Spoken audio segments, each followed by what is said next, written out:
pasal 27, pasal 51 dan atau pasal 35 tentang Undang-Undang ITE.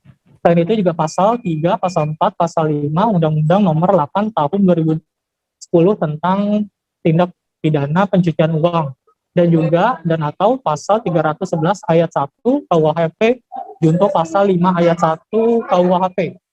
Adapun pidana adalah ancaman pidana paling lama 10 tahun dan denda paling banyak 10 miliar, begitu. Baik, terima kasih banyak Iqman Ibrahim, wartawan Tribun News, atas laporan Anda. Untuk mengetahui informasi lebih lengkapnya, Saudara telah terhimpun wawancara dengan DRT Pidaksus Barreskrim Polri Brigjen Helmi Santika. Berikut liputannya untuk Anda. Jajaran DRT Pidaksus berhasil mengamankan barang bukti sejumlah banyak ya, berupa dokumen. Ini ada akta pendirian KSP Solusi Anggaran Bersama, kemudian dokumen-dokumen pendirian KSP yang lainnya, kemudian perjanjian kerjasama dengan payment gateway. Jadi satu payment gateway bisa melakukan perjanjian kerjasama dengan beberapa penjual, kurang lebih seperti itu. Kemudian handphone, kemudian beberapa kartu ATM, buku tabungan, kemudian juga kartu NPWP. Kartu NPWP. Dari hasil koordinasi kami dengan teman-teman dari pajak, kartu NPWP itu dibuat rata-rata di bulan Mei 2020. Namun sampai dengan saat ini tidak dilanjutkan dengan memberikan tanda daftar perusahaan dan update informasi yang lain. SPT-nya pun tidak pernah. Jadi pendapat kita bahwa ini digunakan untuk melengkapi prasyarat untuk bisa mendapatkan payment gateway. Maraknya pinjaman online atau pinjol ilegal juga turut menarik perhatian Gubernur Jawa Timur Hovifah Indar Parawansa, Saudara, yang memberikan imbauan pada warga Jawa Timur untuk berhati-hati dalam memilih sumber pendanaan online. Ia menyarankan sebelum memutuskan untuk mengakses pinjaman online, warga Jatim harus memastikan pinjaman online tersebut legal dan juga terdaftar dalam pengawasan OJK. Tak hanya itu, Gubernur Hovifah juga lebih menyarankan bagi warga Jawa Timur yang membutuhkan akses modal untuk usaha agar mengajukan pinjaman ke bank. Untuk mengetahui informasi lebih lengkapnya, tersambung bersama saya ada Fatimatul Zahro di sana, wartawan Surya yang akan memberikan informasi lengkapnya pada Anda. Halo, Fatim. Ya, selamat sore. Selamat sore, Fatim. Dengan maraknya pinjaman online ilegal di Jawa Timur, apa saja arahan yang disampaikan oleh Gubernur Jawa Timur? Iya, maraknya kasus pinjol ilegal atau pinjaman online ilegal juga ternyata merebak juga di Jawa Timur dan menyebabkan keresahan di masyarakat. Bahkan ada sekitar 3 orang di Provinsi Jawa Timur yang sudah mengakhiri hidup karena tertekan dengan intimidasi dan juga ancaman dari para debt collector pinjol ilegal ini. Bahkan hari ini dari Polda Jawa Timur juga meringkus 3 orang debt collector yang juga melakukan hal serupa. Nah, atas maraknya pinjol ilegal ini, Gubernur Jawa Timur menyarankan warga Jawa Timur agar tidak tergiur dengan mudahnya akses meminjam uang melalui pinjol ilegal. Bahkan Ibu Gubernur juga menyarankan agar masyarakat mencoba untuk mendapatkan akses permodalan jika itu usaha, bisa mengakses ke bank-bank yang memang sudah ditunjuk oleh pemerintah. Bahkan di Jawa Timur ini banyak juga bank yang sudah kesusahan untuk mencari nasabah yang disalurkan untuk kredit seperti KUR dan juga PEN. Pasalnya ini juga bunganya cukup ringan, hanya 6%. Namun ternyata warga Jawa Timur masih banyak yang belum menyerap anggaran untuk pinjaman KUR dan juga kredit pemulihan ekonomi nasional yang memang diselenggarakan pemerintah untuk mendongkrak ekonomi di masa pandemi COVID ini. Sehingga alih-alih meminjam kepada pinjol ilegal, masyarakat disarankan untuk mencoba mengajukan ke Bank Himbara ataupun bank-bank pemerintah yang menyediakan pinjaman yang jelas kelegalannya dan tidak menimbulkan keresahan dengan adanya debt collector seperti itu. Terkait KUR dan juga kredit PEN sendiri, Fatim, sejauh ini berapa besar penyalurannya? Ya, untuk tahun ini 2021 untuk Bank Jatim sendiri yang merupakan bank daerah dari pemerintah Provinsi Jawa Timur disediakan sebanyak 2,5 triliun rupiah yang dikhususkan untuk usaha mulai mikro, kecil hingga menengah. Sedangkan untuk KUR di Bank Jatim juga ada sebanyak 2 triliun. Dan angka ini terus meningkat dari tahun ke tahun, apalagi di masa pandemi seperti ini. Gubernur Khofifah juga menjelaskan bahwa sebenarnya pengajuannya ini sudah dimudahkan seperti itu. Bahkan ada pemakluman ya ketika ekonomi sedang melemah, dibebaskan angsuran dan juga kemudahan-kemudahan yang lain yang sebenarnya akan menguntungkan masyarakat untuk mengakses permodalan yang lebih legal dan juga terjamin keamanannya seperti itu. Bisa mungkin dijelaskan untuk lebih detailnya, Fatim, keuntungan lebih apa yang bisa didapatkan oleh warga begitu ya dengan akses pembiayaan KUR atau juga PEN sesuai dengan apa yang dijelaskan oleh Ibu Gubernur? Yang pertama untuk bunganya. Kalau bunganya ini untuk di Bank Jatim dan juga untuk PEN maupun KUR bunganya adalah 6%. Nilai ini tentunya jauh lebih rendah dibandingkan akses pinjaman di lembaga-lembaga lain, apalagi untuk usaha. Hal ini akan memudahkan atau meringankan para pengaju pinjaman karena 6% ini berlaku 1 tahun bunganya seperti itu. Nah, kemudian juga kemudahan akses.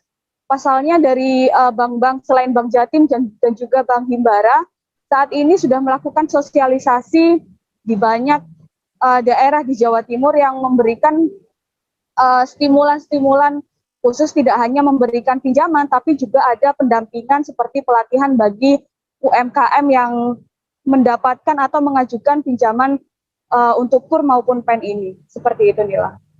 Baik, terima kasih banyak wartawan Surya Fatimah Zahro atas laporan Anda. Wartawan kami tadi juga telah menghimpun wawancara saudara dengan Gubernur Jawa Timur Khofifah Indar Parawansa. Berikut laporannya untuk Anda. Sehingga sentra-sentra dari pinjol ilegal itu relatif sudah mulai banyak tersisir, termasuk debt kolektornya. Tapi di luar itu, sesungguhnya pemerintah ini kan menyiapkan banpres PUM itu banyak sekali. Kemudian KUR kita juga interestnya sangat rendah sekali. Di luar KUR ada pinjaman-pinjaman PEN yang juga interestnya rendah sekali. Jadi tolong dipastikan bahwa ketika ada kebutuhan-kebutuhan pembiayaan, pastikan bahwa itu dilakukan dengan verifikasi yang dimungkinkan dia bertanya kepada siapa sehingga legal. Jadi bukan persoalan pinjolnya yang bermasalah adalah ketika ilegal. Nah sekarang bagaimana ada edukasi yang lebih kuat supaya mereka mengakses yang legal. Pada dasarnya saya keliling Gowes, itu keliling link lah, itu kan Gowes PEN. Gowes Pemulihan Ekonomi Nasional itu setengahnya sosialisasi dan juga langsung kita mendistribusikan program-program termasuk di dalamnya KUR, lalu pinjaman-pinjaman baik dari Bank Himbara maupun Bank Jatim dan Bank UMKM Jawa Timur. Jadi sekarang ini sebetulnya bank justru membutuhkan masyarakat siapa yang mau pinjam, siapa yang mau pinjam. Posisinya sebetulnya sudah seperti itu. Bahwa ada persyaratan-persyaratan iya sebagai sebuah lembaga perbankan atau pembiayaan atau permodalan pastilah ada kualifikasi itu.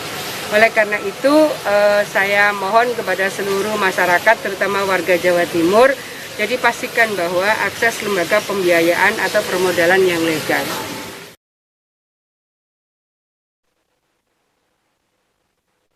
Kita beralih ke informasi selanjutnya, Saudara.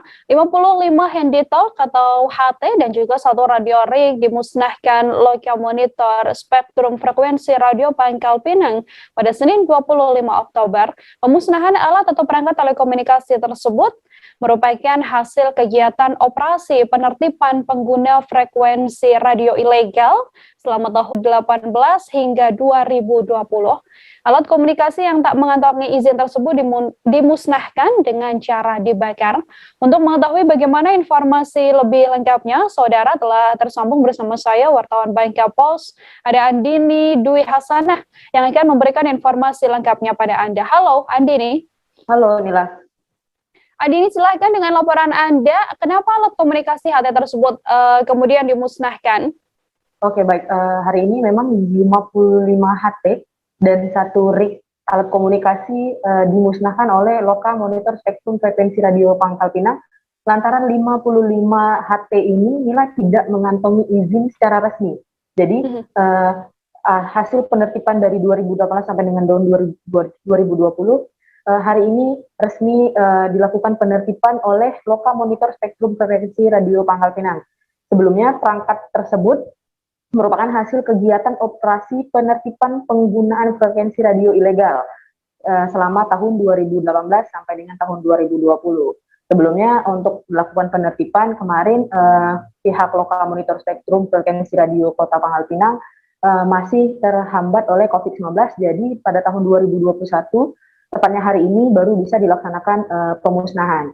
Yang dimana pemusnahannya itu dilakukan dengan pembakaran. Sebelum pembakaran juga dilakukan pemukulan atau dihancurkan terlebih dahulu baru dilakukan pembakaran. Demikian Nila. Sebelumnya operasi penertiban ini dilakukan di mana saja, Andini?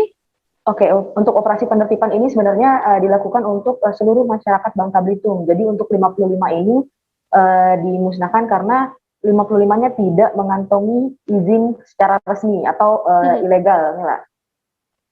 Setelah adanya penertiban tersebut, kemudian upaya apa lagi yang nantinya akan dilakukan oleh pihak terkait, Andini? Oke, sebelumnya tambahan Nila bahwa jika frekuensi ilegal ini atau 55 HT ini terus beraktif atau terus digunakan, dikhawatirkan akan mengganggu aktivitas navigasi penerbangan karena HT ini melakukan komunikasinya atau frekuensinya itu tidak pada frekuensi yang normal, mereka di atas rata-rata. Jadi dikhawatirkan jika 55 HT dan 1 rig ini terus digunakan akan mengganggu aktivitas navigasi penerbangan. Untuk selanjutnya setelah ini pihak dari Loka Monitor Spektrum Frekuensi Radio Pangkal Pinang juga akan terus melakukan pengawasan di seluruh tempat baik itu perusahaan atau penggunaan HT secara pribadi. Demikian Nila. Baik, terima kasih banyak Andini Dwi Hasanah, wartawan Bangka Pos atas laporan Anda. Selamat bertugas kembali, Andini. Kita lanjutkan ke informasi lain, saudara. Pembuang mayat bayi di Kompleks Telkomas Kecamatan Biringkanaya, Kota Makassar berhasil ditangkap kepolisian. Ada setidaknya 4 orang pelaku yang ditangkap dalam kasus ini.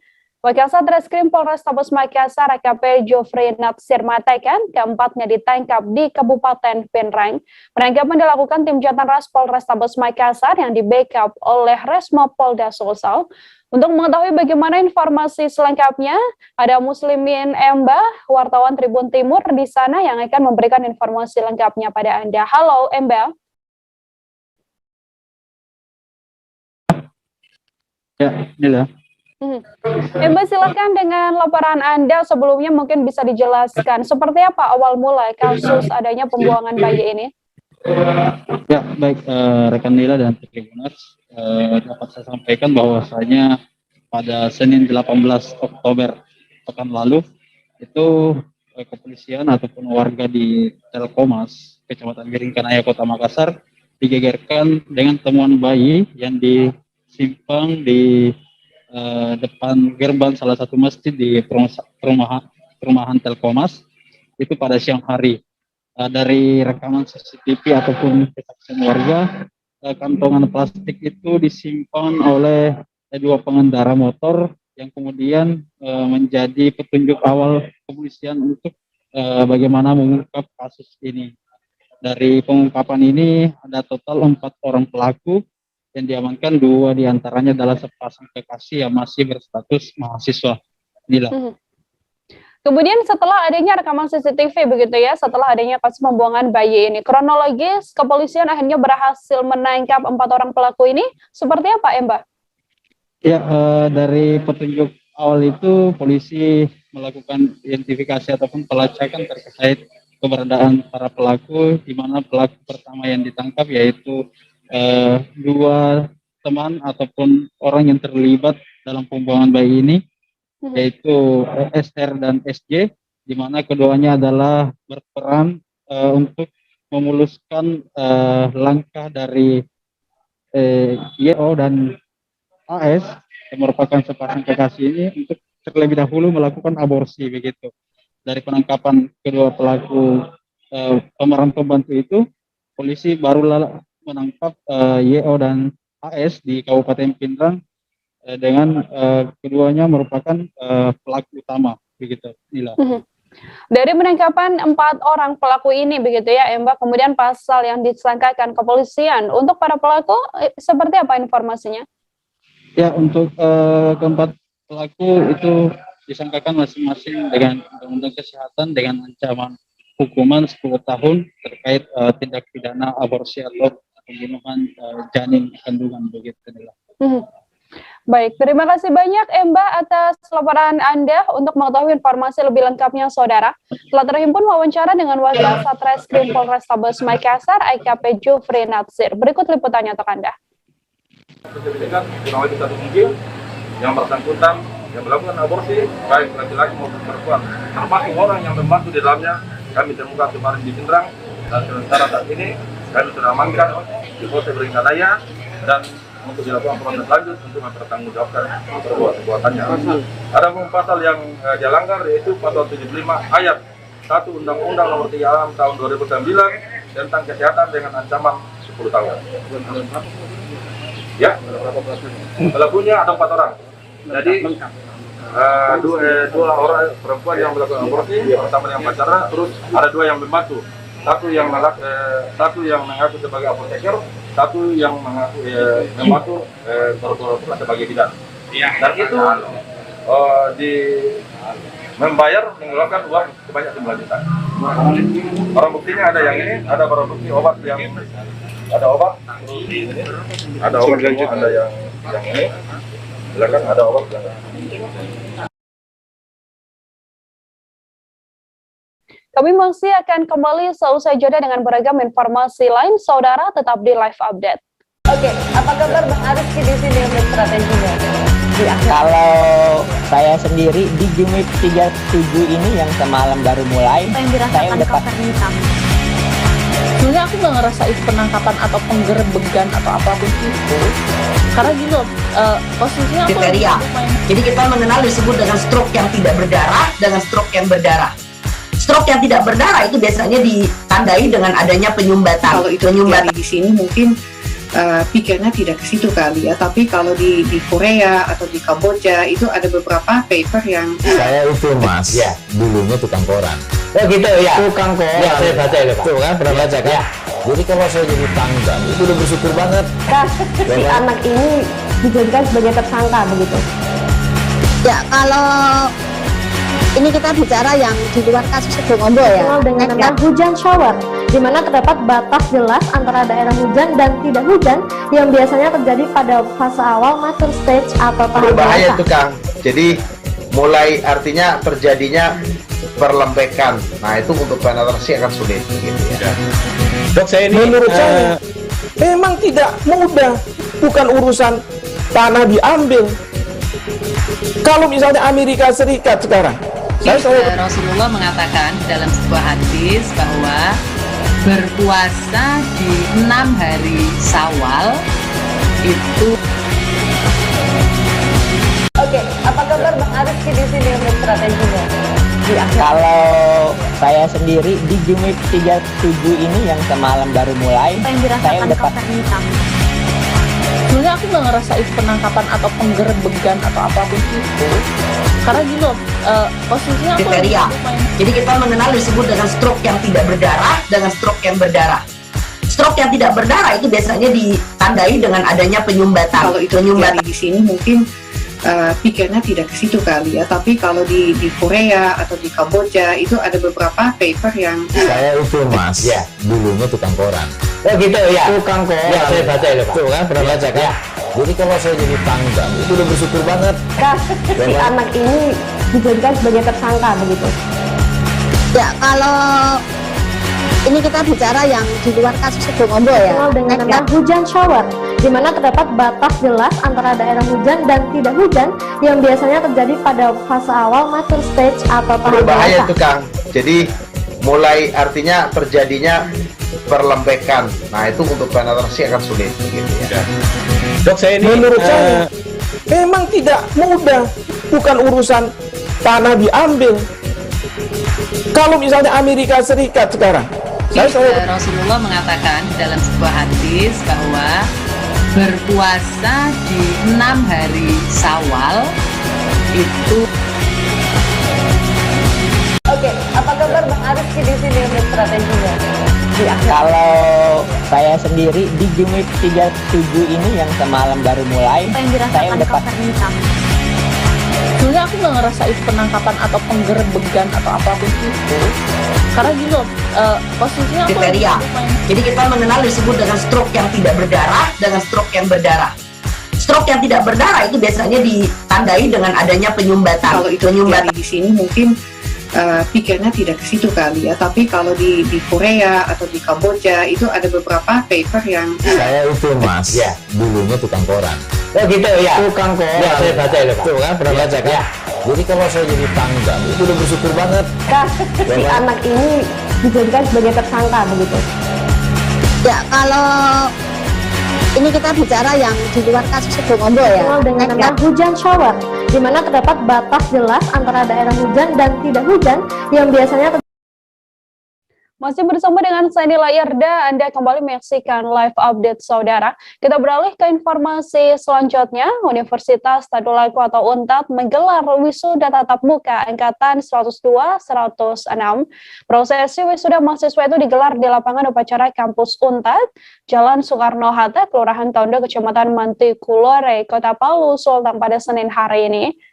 Wisudawan mulai dari angkatan 102 sampai dengan 106, adapun kegiatan tersebut digelar selama 4 hari mulai hari ini sampai Kamis mendatang. Untuk mengetahui bagaimana informasi lebih lengkapnya saudara, telah tersambung bersama saya wartawan Tribun Palu, ada Ketut Suta di sana yang akan memberikan informasi lebih lengkapnya pada Anda. Halo Ketut.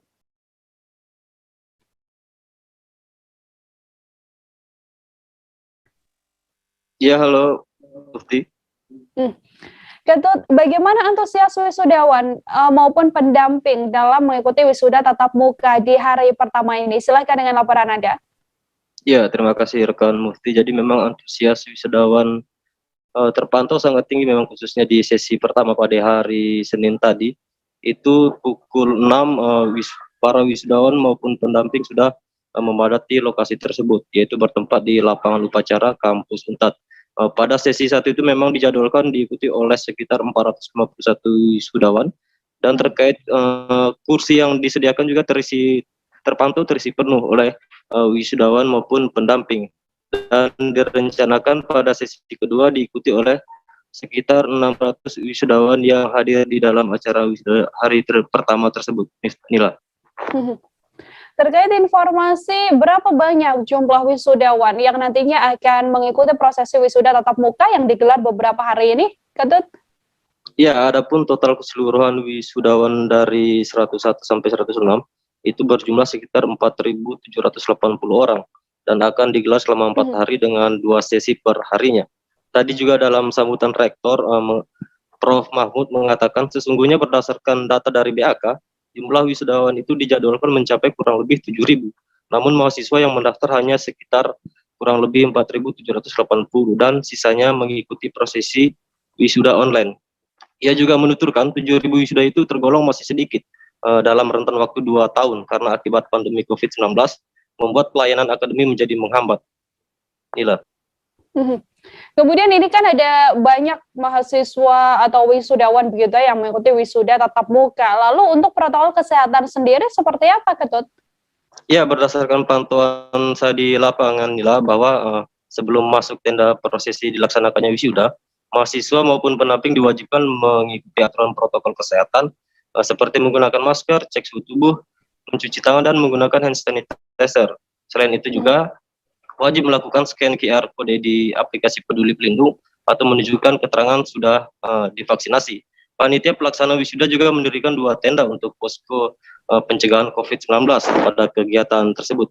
Dengan jumlah petugas kesehatan itu terlibat 20 orang, antaranya 2 posko itu diisi 10 tenaga kesehatan dari Rumah Sakit Undata dan 10 lainnya tim medis mahasiswa dari UNTAD. Posko itu akan berdiri selama prosesi wisuda berlangsung atau selama 4 hari ke depan. Artinya memang meskipun wisuda tatap muka begitu ya, namun juga protokol kesehatannya dilaksanakan dengan sangat ketat.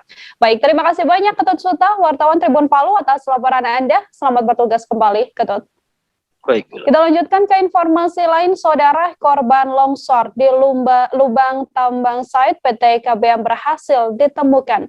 Tubuh korban ditemukan mengapung di area kolam tambang PT Kaltim Batu Manunggal, Desa Batua, Kecamatan Loajanan, Kukar setelah 2 hari pencarian. Sebelumnya korban bersama satu rekannya tertimbun material longsor saat menaiki mobil jenis Fortuner pada Minggu 24 Oktober dini hari sekitar pukul 2 waktu setempat. Untuk mengetahui bagaimana informasi lebih lengkapnya, saudara, tersambung bersama saya, wartawan Tribun Kaltim, ada Muhammad Fairusani. Wartawan Tribun Kaltim Muhammad Fairusani yang akan memberikan informasi lengkapnya pada Anda. Halo, Fairu. Ya, sore rekan Nila. Selamat sore, Fairu. Silakan dengan laporan Anda. Bagaimana kronologis adanya 2 orang yang tertimbun longsor dan tenggelam di lubang galian tambang ini? Baik, selamat sore Tribuners, selamat sore rekan Nila. Jadi saya melaporkan kejadian adanya korban kecelakaan bencana longsor di area tambang site PT KBM, yakni tepatnya di Desa Batua, Kabupaten Kutai Kartanegara, terjadi pada Minggu dini hari kemarin sekitar pukul 02.00 kita. Kejadian longsor tersebut dikatakan bahwa sangat tiba-tiba dan menghilangkan 2 orang pekerja di area tambang tersebut, dan keduanya tertimbun material longsor bersama 1 unit kendaraan jenis Fortuner yang dikendarai oleh kedua orang tersebut. Nah, untuk update sendiri saat ini sudah ditemukan kedua orang tersebut dan sudah dievakuasi oleh tim Basarnas Kalimantan Timur. Begitu rekan Nila. Untuk langkah kepolisian sendiri, virus terkait adanya 2 orang yang tewas di lubang galian tambang PT KBM Kukar ini seperti apa selanjutnya? Untuk selanjutnya 2 orang tersebut yang sudah ditemukan, yakni korban pertama Sugiarto dan korban kedua Paiman sudah dievakuasi, dan keduanya kini sudah dievakuasi ke rumah sakit terdekat di RSIA Muis yang tak jauh lokasinya dari Kabupaten Kutai Kartanegara, tepatnya di Kota Samarinda. Nah, untuk kelanjutan dari kedua orang ini, kepolisian juga tengah menyelidiki apakah ada terkait kecelakaan di PT KBM tersebut. Begitulah. Baik, kemudian sedikit mungkin bisa dijelaskan, Virus, sudahkah berhasil diketahui oleh pihak kepolisian apa sebenarnya tujuan begitu ya 2 korban ini melintas di sekitar lokasi tambang begitu? Ya, jadi kepolisian yang menangani yakni kepolisian dari Polsek Lojanan Kutai Kartanegara juga sempat tadi ada dihubungi oleh kami, rekan awak media dan termasuk reporter Tribun Kaltim saya sendiri, dan Kapolsek itu Alsaruddin Adam juga menjelaskan pagi tadi bahwa timnya masih bekerja dan mungkin jawaban untuk apakah terkait murni adalah kerja atau misalnya murni karena bencana longsor nanti akan dikabarkan kembali kepada awak media. Begitu rekan Nila. Baik, terima kasih banyak Fairuz atas laporan Anda. Untuk mengetahui informasi lebih lengkapnya, saudara, telah terhimpun wawancara dengan Kepala Kantor Pencarian dan Pertolongan Kelas A Balikpapan, Melkianus Kota. Berikut liputannya untuk Anda. Baik, selamat pagi. Hari ini Senin 25 Oktober 2021, kami melaporkan tentang perkembangan operasi SAR bencana tanah longsor di tambang PT Kaltim Batu Manunggal, Batuan Kukar.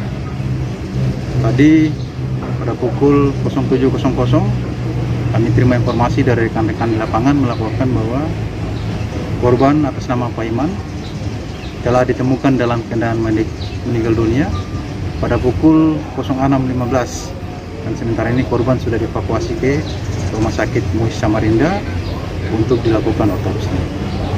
Untuk itu, kaitan dengan pelaksanaan kegiatan operasi SAR di saat ini, kami nyatakan selesai dan kami usulkan untuk ditutup. Kepada unsur SAR yang terlibat, kami mewakili pimpinan mengucapkan terima kasih atas dukungan dan kerjasamanya dalam pelaksanaan kegiatan operasi SAR. Terima kasih dan kami kembalikan seluruh unsur SAR ke kesatuan masing-masing, dilanjutkan dengan kesiapsiagaan. Demikian, terima kasih, selamat pagi. Sementara itu, saudara wisatawan dan warga sekitar Pantai Pandansari, Kelurahan Gading Sari, Kapanewon Sandan, Bantul, dihebohkan dengan penemuan bangkai penyu pada Senin 25 Oktober. Penyu tersebut memiliki panjang kiabarat 80 cm dan juga lebar 64 cm dengan bobot kurang lebih 30 kg. Sekretaris SAR Satlinmas Wilayah 4 Kabupaten Bantul, Nugroho Sadibungi mengatakan bahwa penyu jenis lekang ini ditemukan sudah dalam kondisi membusuk dan bagian kepalanya sudah menghilang. Untuk mengetahui bagaimana informasi selengkapnya, saudara, telah tersambung bersama saya Ade Ari, wartawan Tribun Jogja, yang akan memberikan informasi lebih lengkapnya pada Anda. Halo Ari, selamat sore. Selamat sore rekanila. Ari, untuk kronologis awal penemuan bangkai penyu tersebut, silahkan dengan laporan Anda. Baik, dari laporan dari Nugroho selaku Sekretaris SAR Satlinmas Wilayah 4 Kabupaten Bantul, pada pagi tadi ditemukan bangkai penyu lekang di sekitar Pantai Pandansari di Kabupaten Bantul. Penyu itu ditemukan oleh wisatawan yang saat itu sedang berjalan-jalan. Dan sebagai informasi, bahwa di sekitar lokasi ditemukannya bangkai tersebut memang ada penangkaran penyu lekang dan penyu hijau atau green sea turtle, tepatnya di Pantai Gua Cemara. Itulah. Pada saat berhasil ditemukan begitu ya, bagaimana kondisi dari penyu ini, Ari? Baik, saat ditemukan keadaan atau tubuh penyu lekang itu sudah dalam keadaan membusuk dan diperkirakan sudah mati lebih dari 3 hari yang lalu, dengan panjang karapas 80 cm, lebar 64 cm dengan bobot sekitar 30 kg, dan saat ditemukan penyu itu sudah tanpa kepala begitu. Kemudian setelah adanya penemuan bangkai penyu ini, Ari, apa langkah lanjutan yang dilakukan oleh tim SAR terhadap bangkai penyu tersebut? Baik, karena penyu tersebut sudah lebih dari 3 hari, diduga lebih dari 3 hari mati di situ, maka sangat menimbulkan bau yang menyengat, dan oleh karena itu pihak SAR langsung menguburkan penyu itu di sekitar lokasi penemuan agar tidak menimbulkan bau menyengat ke depannya gitu. Baik, terima kasih banyak Ari, wartawan Tribun Jogja, atas laporan Anda. Selamat bertugas kembali, Ari. Kita beralih ke informasi selanjutnya, saudara. 2 orang dilaporkan terseret arus di Pantai Kelingking Beach di Desa Bunga Mekar, Nusa Penida pada Minggu sore, sekitar pukul 17 waktu setempat. Warga yang terseret arus tersebut adalah Nur Aisyah Sare dan juga pemandu wisatanya Putu Swasta. Kapolsek Nusa Penida AKP Igede Sukadana mengatakan korban dievakuasi oleh Basarnas sudah dalam keadaan meninggal dunia. Untuk mengetahui bagaimana informasi lebih lengkapnya, saudara, telah tersambung wartawan Tribun Bali, ada Eka Mita Suputra yang akan memberikan informasi lebih lengkapnya pada Anda. Halo Eka.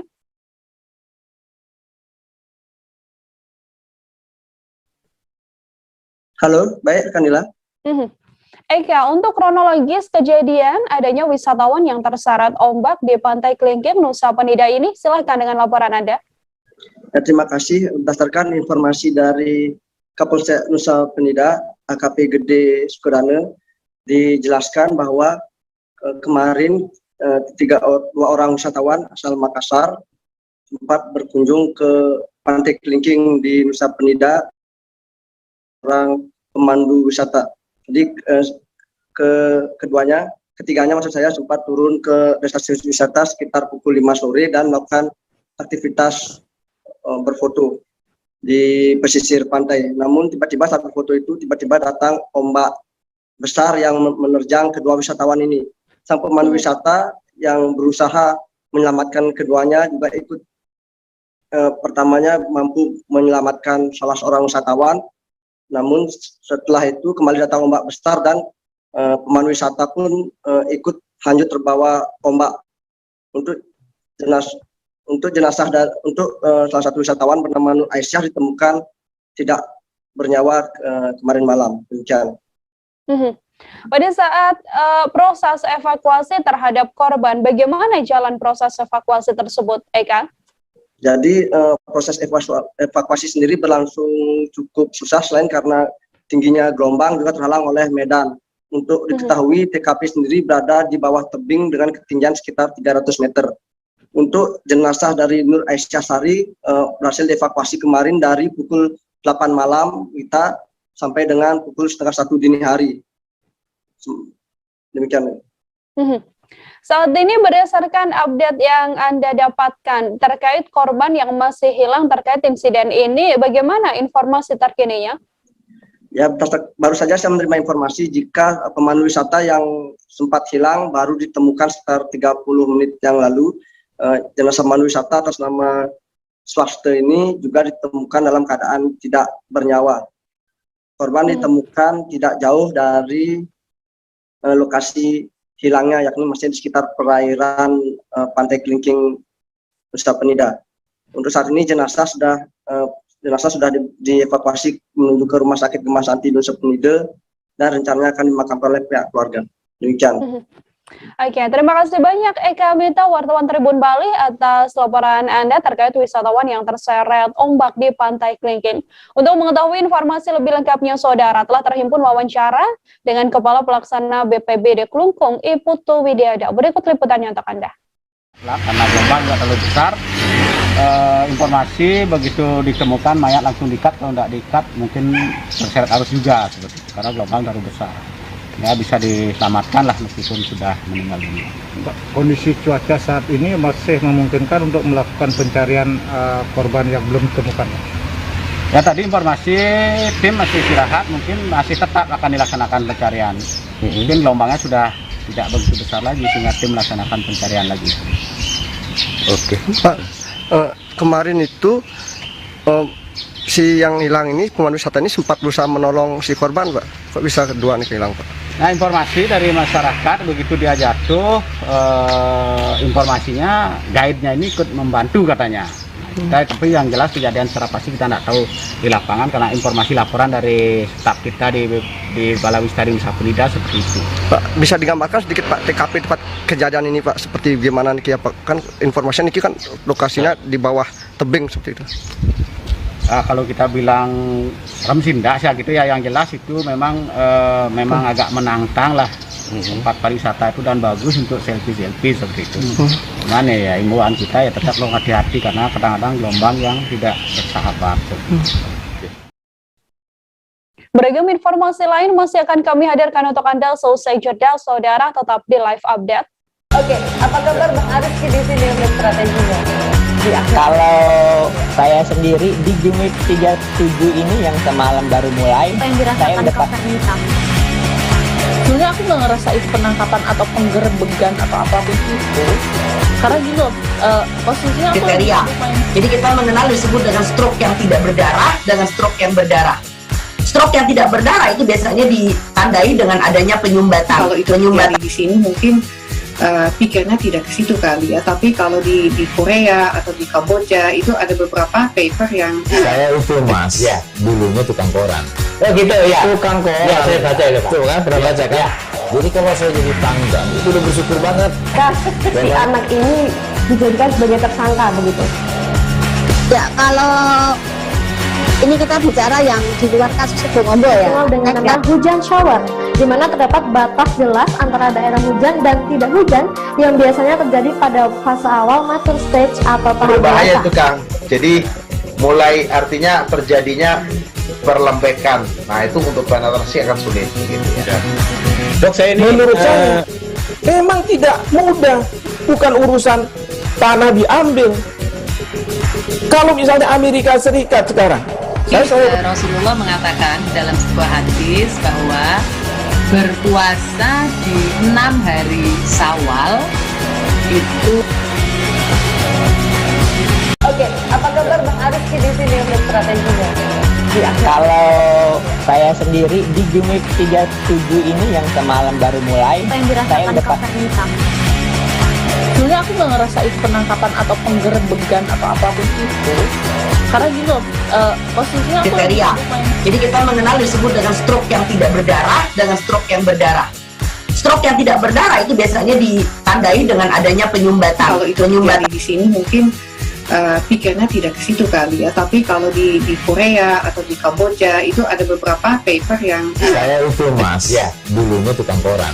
Oh gitu ya, tukang koran. Ya saya baca itu Pak. Tuh kan pernah baca kan? Ya. Jadi kalau saya jadi tanggang itu udah bersyukur banget. Si anak ini dijadikan sebagai tersangka begitu. Ya, kalau ini kita bicara yang di luar kasus Sibolombo ya. Dengan nama hujan shower, di mana terdapat batas jelas antara daerah hujan dan tidak hujan yang biasanya terjadi pada fase awal mature stage atau tahap Berbahaya dewasa. itu Kang. Jadi mulai artinya terjadinya perlembekan. Nah itu untuk penetrasi akan sulit. Gitu ya. Dok, saya ini menurut saya memang tidak mudah, bukan urusan tanah diambil. Kalau misalnya Amerika Serikat sekarang, Rasulullah mengatakan dalam sebuah hadis bahwa berpuasa di 6 hari Syawal itu. Oke, apa kabar Bang Arif di sini untuk strateginya? Kalau saya sendiri di Jumip 37 ini yang semalam baru mulai, saya udah Sebenarnya aku nggak ngerasa itu penangkapan atau penggerebegan atau apapun itu, karena gini loh, posisinya aku kriteria. Jadi kita mengenal disebut dengan stroke yang tidak berdarah dengan stroke yang berdarah.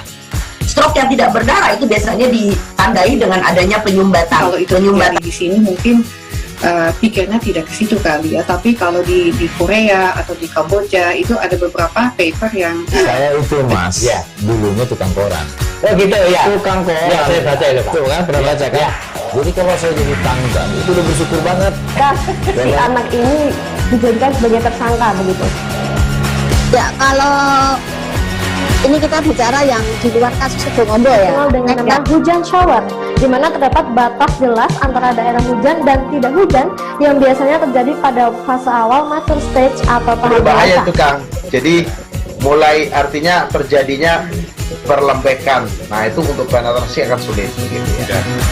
Dok, saya ini menurut saya memang tidak mudah, bukan urusan tanah diambil. Kalau misalnya Amerika Serikat sekarang, Rasulullah. Anda masih menyaksikan live update bersama dengan saya, Nila Irda, saudara. Kita ke informasi selanjutnya, sebuah kejadian unik menghebohkan warga Padang, Sumatera Barat. Cukup unik lantaran pohon pisang berbuah di dalam batangnya di Kampung Tengah, Kelurahan Kuranji, Kecamatan Kuranji, Kota Padang, Provinsi Sumatera Barat pada Minggu 24 Oktober. Pohon pisang ini berbeda dari pohon lainnya, saudara, karena buahnya berada di dalam batangnya sendiri. Untuk mengetahui bagaimana keunikan pohon pisang ini, tersambung bersama saya, Rezi Azwar, wartawan Tribun Padang, yang akan memberikan informasi lebih lengkapnya pada Anda. Halo, Rezi. Iya, Nila. Rezi, silahkan bisa diceritakan terkait di mana pisang hamil ini ya, bisa saya katakan, dan bagaimana awal mulanya diketahui? Iya, ini lokasinya di Kampung Tengah, Kelurahan Kuranji, Kecamatan Kuranji, Kota Padang, Sumatera Barat, di mana terdapat satu pisang unik ya, di mana buahnya itu terdapat di dalam batangnya sendiri gitu, berbeda dari pisang lainnya gitu.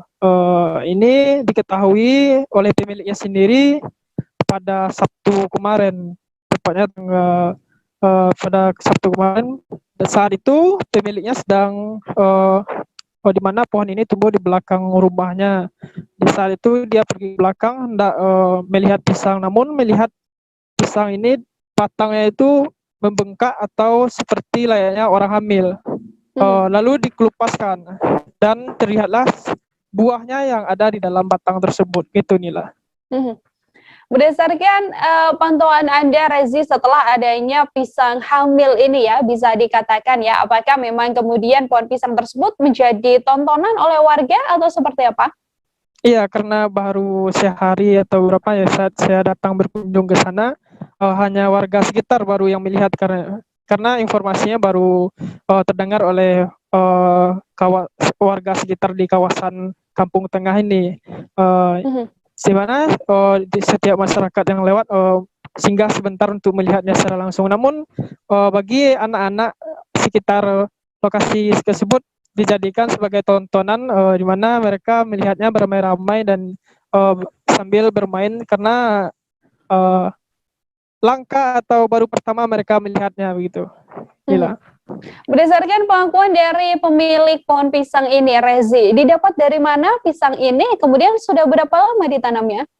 Iya, untuk berdasarkan wawancara kami ya dengan pemilik pohon pisang ini, di mana pohon ini didapatkan dari kerabatnya yang dipanggil dengan panggilan uaknya begitu inilah. Dan dibawalah pulang dan ditanam di belakang rumah dan tumbuh. Di mana pohon pisang ini ditanam sekitar 4 atau 3 bulan yang lalu. Namun pisang yang baru saja ditanam tidak kunjung berbuah gitu. Walaupun sudah tumbuh tunas beberapa tunas dan tunas lainnya itu juga sudah berbuah. Namun pohon yang pertama kali ditanam tersebut tidak berbuah. Namun akhirnya ditemukan buahnya di dalam batangnya begitu Nila. Dari pemilik sendiri setelah melihat fenomena yang cukup unik ini, lanjutannya akan diapakan di buah pisang ini, Rezi? Iya, kalau pemilik sendiri membiarkan saja begitu Nila. Dia berencana pisang ini akan dibiarkan bagaimana selanjutnya menunggu masak atau matang selanjutnya, tapi dibiarkan sampai saat ini dibiarkan gitu Nila. Baik, terima kasih banyak Rezi Azwar, wartawan Tribun Padang atas laporan Anda. Untuk mengetahui bagaimana informasi selengkapnya, saudara, telah terhimpun wawancara dengan pemilik pohon pisang unik ini, Asmanita. Berikut liputannya untuk Anda. Iko sebelumnya pernah kejadian yang sama atau enggak? Enggak. Boleh loh. Sekolah baru. Itu pisangnya jenis apa? Ini kok pisang pisang manis. Pisang manis. Pisang manis lumayan. Buahan ada pisang manis, ada pisangnya apa, jantan deh. Ya itu baru sekali kok jadi itu. Sekali kok itu. Kok di mana lokasi alamatnya, Bu? Kampung Tengah, Sulawesi Kendong. Oh ya, izin nama, Bu? Nama lengkap, Bu? Asmanita. Umur? 6. Kita beralih ke informasi selanjutnya, saudara. Pihak keluarga tidak menyangka saat melihat kondisi jenazah Gilang, mahasiswa UNL Solo yang meninggal dunia seusai mengikuti acara diklat di kampus. Sebelumnya Gilang diketahui mengikuti acara diklat di kampus yang mana kegiatan tersebut digelar selama 2 minggu lamanya. Paman korban mengatakan bahwa Gilang mengikuti diklat menwa sejak Jumat pekan lalu. Selama mengikuti kegiatan tersebut, Gilang tidak menginap di dalam kampus. Untuk mengetahui bagaimana informasi selengkapnya, saudara, tersambung bersama saya, wartawan Tribun Jateng, ada Agus Iswadi yang akan memberikan informasi lebih lengkapnya pada Anda. Halo Agus, selamat sore. Selamat sore Nila. Agus, bagaimana awal mula keluarga mendapatkan kabar terkait meninggal dunianya mahasiswa bernama Gilang ini? Baik, dari informasi yang dihimpun dari tribunjateng.com, pihak keluarga mendapat kabar terkait meninggalnya Gilang Endi Saputra, usia 21 tahun, Fakultas Sekolah Advokasi semester 3 UNS Solo pada pukul 2 Senin dini hari tadi. Untuk kabar terkait meninggalnya Gilang diberitahukan oleh 2 perwakilan dari mahasiswa yang mendatangi rumah Gilang yang berada di Desa Dayu, Kecamatan Karangpandan, Kabupaten Karanganyar. Begitu Nila. Sejauh ini, Agus, apakah sudah diketahui apa penyebab kematian dari Gilang? Lalu langkah lanjutan dari pihak keluarga setelah mengetahui meninggalnya Gilang ini seperti apa? Baik, untuk kondisi dari Gilang sendiri awal mulanya tidak diketahui oleh keluarga, mengingat saat dua perwakilan dari mahasiswa itu mendatangi rumah korban, keduanya tidak memberikan informasi detail terkait penyebab atau kondisi dari Gilang sendiri yang saat itu sudah berada di Rumah Sakit RSDM Solo. Setelah mendapatkan informasi tersebut, kedua orang tua dari Gilang akhirnya mendatangi rumah sakit, dan saat itu pula sebenarnya dari pihak rumah sakit memperbolehkan untuk kedua orang tua itu melihat kondisi terakhir dari putra pertamanya itu. Akan tetapi karena merasa tidak tega, akhirnya pihak keluarga meminta supaya jenazah langsung dibawa ke rumah duka. Akan tetapi ketika sampainya di rumah duka pada Senin pukul sekitar 6 pagi tadi, pihak keluarga lainnya kemudian membuka kain penutup jenazah, dan saat itulah keluarga mendapati kondisi dari Gilang sendiri, mendapati luka, ada beberapa luka di wajahnya seperti di bagian mata dan juga ada bercak darah yang sudah kering. Setelah mendapat informasi tersebut, pihak keluarga akhirnya musyawarah hingga kemudian melaporkan kejadian tersebut ke Polsek Karangpandan untuk kemudian berkoordinasi dengan Satreskrim Polres Karanganyar, hingga kemudian berkoordinasi kembali dengan Polsek Jebres yang merupakan wilayah terjadinya atau digelarnya diklat dari Menwa tersebut. Begitu Nila. Sejauh ini Agus, apakah sudah ada tanggapan dari pihak Menwa UNS sendiri terkait adanya insiden meninggalnya seorang mahasiswa dalam acara diklat ini? Ya, baik, dilaporkan juga kaitannya dengan informasi dari pihak Menwa. Saat ini tribunjatung.com masih menghimpun terkait keterangan detail terkait penyebab kematian dari Gilang sendiri. Akan tetapi untuk proses autopsi telah dilaksanakan, dan sekira pukul 4 sore ini tadi jenazah sudah tiba di rumah duka untuk kemudian dimakamkan di pemakaman umum yang berada sekitar 200 meter dari rumah duka. Begitu Nila. Seperti apa Agus sosok Gilang ini di mata teman-temannya? Ya, tribunjateng.com tadi sempat mewawancara beberapa petakziah, mengingat para rekan dari Gilang sendiri berada di rumah duka untuk melayat. Gilang sendiri menurut keterangan dari temannya merupakan sosok yang baik, kalem, dan juga aktif di beberapa kegiatan organisasi kemahasiswaan. Begitu Nila. Baik, terima kasih banyak Agus Yeswadi, wartawan Tribun Jateng, atas laporan Anda. Untuk mengetahui informasi selengkapnya, saudara, telah terhimpun wawancara dengan kerabat dan juga paman dari korban. Berikut liputannya untuk Anda.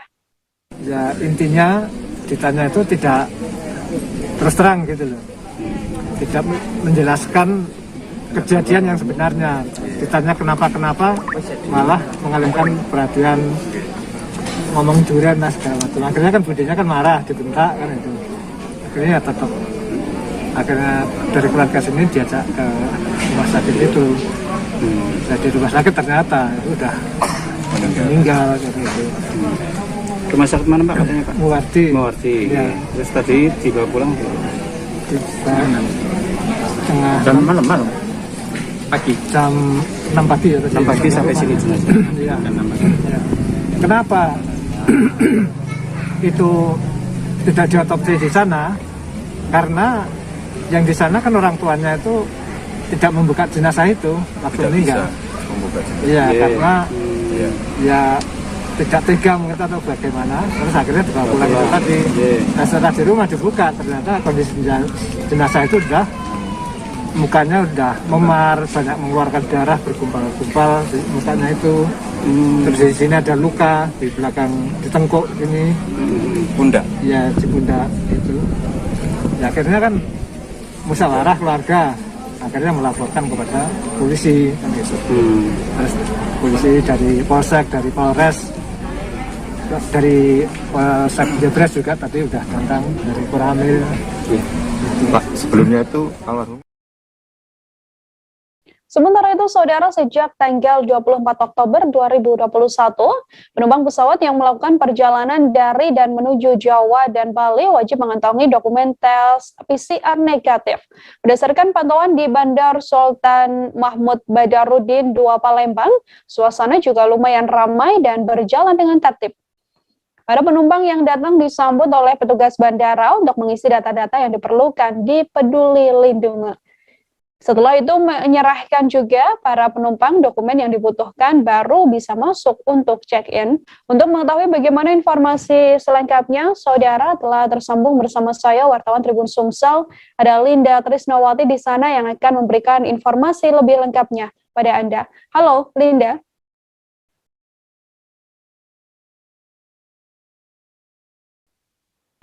Halo, Nila. Linda, silakan dengan laporan Anda bisa dijelaskan bagaimana situasi dan juga kondisi di Bandara SMB 2 Palembang sejak diberlakukannya wajib PCR untuk Pulau Jawa dan juga Bali. Oke, nah, berdasarkan pantauan saya hari ini di Bandara Sultan Mahmud Badarudin II Palembang, suasananya terpantau lumayan ramai, baik itu dari keberangkatan maupun kedatangan. Namun meskipun begitu tetap menerapkan protokol kesehatan. Bahkan untuk memudahkan proses, para calon penumpang yang datang disambut oleh petugas bandara dibantu untuk mengisi data yang diperlukan di Peduli Lindungi. Setelah itu baru menyerahkan dokumen yang dibutuhkan dan masuk untuk check-in. Terpantau juga semuanya berjalan dengan lancar. Begitu, Nila. Apakah para calon penumpang ini kemudian sepenuhnya setuju begitu, Linda, dengan diberlakukannya wajib PCR ini? Ya, baiklah, Nila. Saya sempat mewawancarai beberapa para penumpang. Sebenarnya mereka itu rata-rata agak keberatan ya dengan diberlakukan PCR ini. Karena memang dari segi harga juga lumayan mahal kan. Seperti Ibu Feni itu dia bolak-balik dari Pontianak ke Palembang. Nah, itu kan rutin. Nah, artinya kan biaya perjalanannya juga menjadi cukup mahal. Jadi kebanyakan para penumpang ini mengeluhkan adanya kebijakan menggunakan tes PCR. Begitu, Nila. Lalu untuk hal ini, apa harapan kemudian dari para calon penumpang ini, Linda? Ya, Nila, para penumpang rata-rata berharap jika memang harus melampirkan PCR itu harganya diturunkan lagi agar lebih terjangkau. Dan mereka juga berharap untuk perjalanan naik pesawat ini dipermudah, jangan terlalu diperbanyak persyaratan atau dipersulit. Begitu, Nila. Baik, terima kasih banyak Linda atas laporan Anda. Linda tadi juga telah menghimpun wawancara saudara dengan sejumlah penumpang. Berikut liputannya untuk Anda. Jadi ini PCR di rumah sakit atau di mana? Rumah sakit. Harapannya kepada pemerintah, Pak, melihat PCR kan masih mahal gitu. Ya, harga kalau bisa diturunkan, biar lebih kita enak gitu kan. Apalagi keluarga kalau mau kunjungan atau apa pasti kan lebih banyak makan biaya ya. Di tiketnya aja udah mahal, apalagi tambah PCR nggak cukup ini juga. Oke, ini ke mana tadi, berapa tiketnya? Sejutaan ya, sejuta lebih tambah 5 PCR ya. Diberlakukannya PCR, merasa keberatan nggak sih sebenarnya? Iya sih, soalnya kan udah ada vaksin 1, vaksin 2, terus juga di daerah lain kan nggak berlaku lagi adanya PCR. Ya merasa keberatan aja.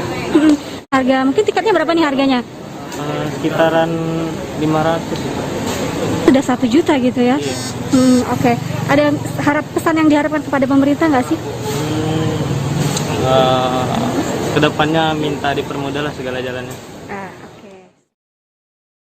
Sebanyak 16 pekerja migran Indonesia di Rusunawa, Nunukan, saudara terkonfirmasi positif COVID-19 pada Minggu kemarin.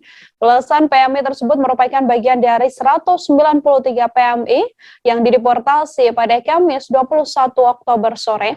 Kepala Kantor Kesehatan Pelabuhan Tunon Taika Nunukan, Dr. Baharullah mengatakan bahwa 16 PMI tersebut dinyatakan terkonfirmasi positif COVID-19 atas sampel swab yang dilakukan pada saat tiba di Nunukan. Belasan PMI tersebut tidak memiliki gejala berat, namun sesuai prosedur penanganan harus dirujuk ke rumah sakit. Untuk mengetahui bagaimana informasi selengkapnya, telah tersambung bersama saya Febrianus Felix, wartawan Tribun Kaltara, yang akan memberikan informasi lebih lengkapnya pada Anda. Halo Febri. Ya, halo Nila. Febri, silakan dengan informasi Anda terkait ada 16 PMI yang dinyatakan positif COVID-19. Saat ini menjalani isolasi di mana, Febri? Ya, benar Nila. Jadi untuk 16 pekerja migran yang dideportasi pada hari Kamis tanggal 21 Oktober sore, saat ini 16 PMI tersebut dirujuk ke Rumah Sakit Umum Daerah Nunukan dan hasil PCR-nya menyatakan bahwa 16 PMI tersebut terkonfirmasi positif COVID-19. Dan dari 16 tersebut, 2 diantaranya merupakan pekerja migran Indonesia, namun waktu itu tidak bersama rombongan, tapi masuk kembali ke Indonesia melalui jalur ilegal, yaitu melalui Krayan. Sehingga namun pada saat PCR, keduanya mengikuti bersama dengan 193 PMI mengikuti swab PCR bersamaan pada hari Kamis sore. Begitu Nila. Dari 16 PMI yang positif COVID-19, kemudian ada berapa banyak PMI yang dinyatakan negatif COVID-19 dan akan dipulangkan ke kampung masing-masing? Rencananya kapan, Febri? 193 PMI itu pada hari Rabu nanti akan dilakukan swab PCR sekali lagi, dan apabila hasil PCR-nya positif, maka akan menjalani isolasi kembali di rumah sakit selama 10 hari. Namun untuk yang hasilnya negatif akan dipulangkan ke kampung halamannya masing-masing. Sekedar informasi bahwa 100-an PMI tersebut sudah mengikuti vaksinasi di Malaysia sehingga mereka tidak perlu lagi melakukan vaksinasi. Jadi untuk keberangkatannya syaratnya hanya swab PCR yang dilakukan pada Rabu nanti. Begitu Nila. Artinya syaratnya memang swab PCR atau mungkin ada syarat-syarat lainnya yang juga harus dipenuhi oleh PMI tersebut sebelum dipulangkan ke kampung halaman, Febri? Jadi sebelum dipulangkan ke kampung halaman, berdasarkan pemulangan sebelum-sebelumnya itu harus divaksinasi. Namun 193 PMI ini memang sudah menjalani vaksinasi waktu sebelum dipulangkan ke Indonesia, sehingga hanya swab PCR hari Rabu nanti hasilnya apa hasilnya itu yang akan dipulangkan begitu hasilnya negatif. Begitu Nila. Baik, terima kasih banyak Febrianus Velis, wartawan Tribun Kaltara atas laporan Anda. Selamat bertugas kembali, Febri. Kita lanjutkan ke informasi lain. Saudara, jumlah anggaran untuk menangani bencana di Kabupaten Malang tidak bertambah. Bupati Malang sendiri, Muhammad Sanusi, menerangkan jumlah anggaran sebanyak 5 miliar lebih dari cukup untuk mengantisipasi adanya bencana alam di Kabupaten Malang. Anggaran tersebut masuk dalam dana belanja tidak terduga atau BTT. Politisi PDI Perjuangan ini juga merasa para jajaran yang menangani bencana di Kabupaten Malang telah siap secara teori maupun praktek. Untuk mengetahui bagaimana informasi selengkapnya, tersambung bersama saya wartawan Surya Malang ada Erwin Wicaksono yang akan memberikan informasi lebih lengkapnya pada Anda. Halo Erwin, selamat sore. Halo, selamat sore rekan Nila. Erwin, untuk jumlah anggaran penanggulangan bencana di Kabupaten Malang ini, silakan dengan laporan Anda, berapa banyak jumlahnya? Baik, terima kasih. Ya, bisa saya jelaskan untuk jumlah dana untuk penanganan bencana alam maupun bencana lain di Kabupaten Malang terdapat 2 jenis ya. Yakni dana belanja tidak terduga dan dana yang dimiliki oleh BPBD Kabupaten Malang. Untuk dana dari belanja tidak terduga sendiri, Pemkab Malang menganggarkan dana sebanyak 5 miliar ya. Sedangkan untuk dana operasional di BPBD Kabupaten Malang dalam menangani bencana untuk tahun depan dan tahun ini berjumlah 1 miliar seperti itu. Dan dana tersebut masih dirasa cukup karena ada beberapa hal yang masih dianggap lumrah dan bisa dipakai untuk menanggulangi bencana di Kabupaten Malang. Seperti itu, rekan Nila. Kemudian untuk kerawanan bencana alam di Kabupaten Malang sendiri, seperti apa informasinya, Erwin? Oh iya. Ya, perlu saya sampaikan juga Kabupaten Malang sendiri memang memiliki wilayah yang cukup luas ya. Ini tersebar di 33 kecamatan dengan kontur wilayah yang bervariasi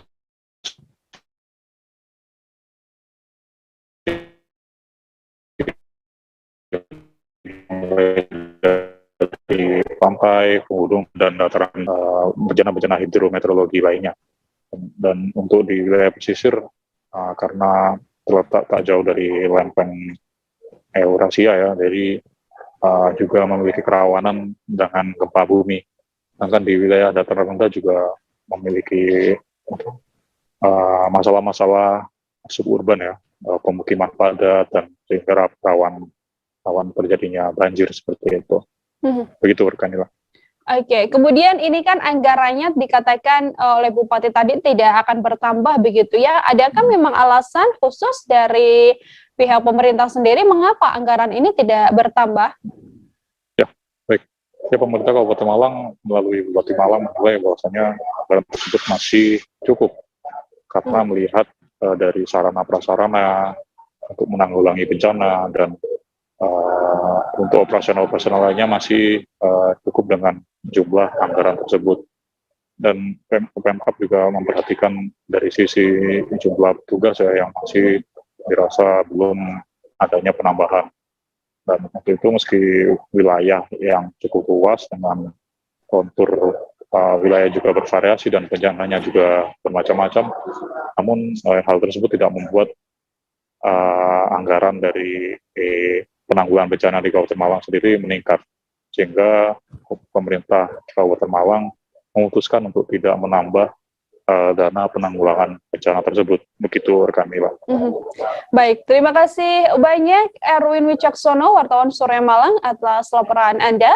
Untuk mengetahui informasi lebih lengkapnya, saudara, wartawan kami menghimpun wawancara dengan Bupati Malang Sanusi dan juga Kepala BPBD Kabupaten Malang Bambang Istiawan. Berikut liputannya untuk Anda. Kita sudah siap semua, baik peralatan, tenaga maupun tenaga medis, damkar, juga dapur umum, kita siapin semua. Jika terjadi bencana, ini secara sinergi akan bergerak sinergitas TNI, Polri, dan Kabupaten Malang beserta seluruh jajaran yang ada di Kabupaten Malang.